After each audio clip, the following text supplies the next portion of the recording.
بھڑکنے کا معاملہ ہوتا ہے بالخصوص ان کے اوپر یہ طریقہ کار ہے کہ علماء اپنی عوام کو کنٹرول میں رکھیں، اور اگر علماء کے پاس کوئی رپورٹ آتی ہے تو وہ تحقیقاتی اداروں کے پاس اس رپورٹ کو بھیجیں،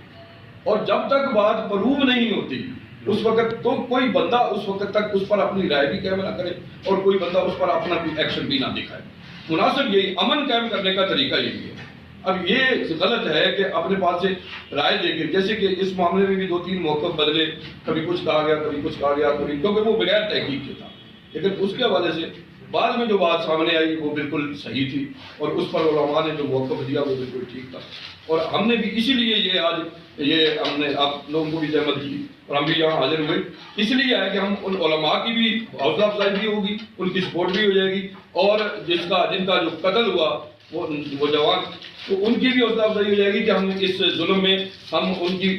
شانہ بشانہ کھڑے ہیں، ان کے ہم بھرپور جو ہے ان کے ساتھ اگر احتجاج کرنا پڑتا ہے ان کی داد رسی کرنی پڑتی ہے تو پاکستان سنی تحریک ان کے شانہ بشانہ کھڑی ہے اور ان کی پوری سپورٹ مہیا کرے گی۔ ہمیں جہاں تک ہو سکے گا قانونی چارہ کے لیے بھی اگر ہمیں ان کے ساتھ چلنا پڑا تو ہم ضرور چلیں گے، اور ہم کوشش کریں گے کہ ذمہ داران جو تحقیقاتی ادارے ہیں ان کی خدمت میں درخواست لے کے جائیں کہ بھائی مہربانی